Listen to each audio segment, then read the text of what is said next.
is essentially a tight game of combat, melee combat, and range combat with a thrill ride of experiences built on top of it. This is really not a game about hiding behind cover, cowering and taking a couple pot shots at the enemies. This is about striding into the middle of the battle, being surrounded by orcs at all times, and just kill them. In this game, you'll have very little downtime. Enemies are always all around you. You'll be making snap decisions between, I need to cut through this guy here. There's another guy coming from over there, I need to shoot him. It's a bloodfest.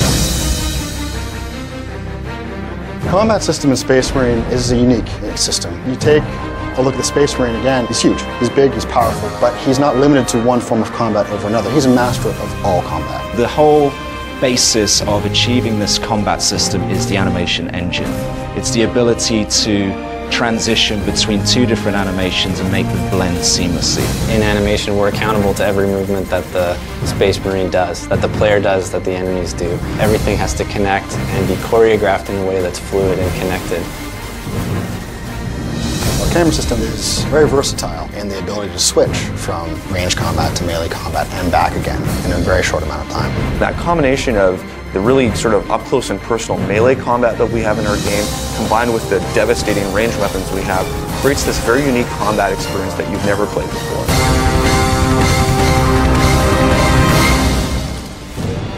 In Space Marine, the quickest way to regenerate your health is to stay in the fight, pulling over-the-top execution moves. This will restore your health much quicker than avoiding the battle. Fury is the epitome of visible, violent death.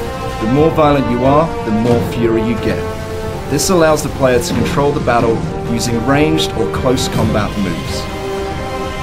Range Fury slows down time. It allows the player to pick off the enemies and perform that incredibly satisfying headshot. When you're in the thick of the fight and you're overwhelmed on all sides, Close Combat Fury allows you to clear the area and take out many enemies at once. If you use Close Combat Fury effectively, you'll destroy those smaller enemies while stunning the larger ones, giving you enough time to deliver that final brutal blow.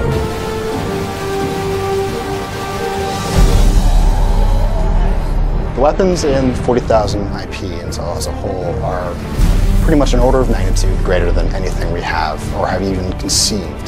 The player starts with basic weaponry, a ranged weapon, a melee weapon. As the game progresses, we unlock new abilities, new upgrades, and new weapons for the players. In Space Marine, we have the las cannon, which is this huge energy sort of laser pole that burns these giant holes through armor. We've got the plasma gun that you can charge up and fires these sort of little mini nuke plasma bombs. We've got the heavy bolter, which is basically like a big Gatling cannon, and it's so powerful that when you hit enemies, they just kind of disappear into these mists of blood. Throughout the campaign, we unlock a power axe. We even allow the player to use a thunder hammer, which is really over the top in terms of the damage it can do. Space Marines like to get up close and personal. The weapons are meant to be as lethal as possible. The game itself is a pure combat experience when you look at it from a gameplay perspective. We talk about a core promise of the game being unleash visible, violent death. It has a lot of action, and we make sure that when a weapon is meant to look like it's torn you apart, that we don't compromise and that the weapon does tear you apart. There's a lot of blood, a lot of gore, limbs flying everywhere, so the gore junkie is going to love this title for sure.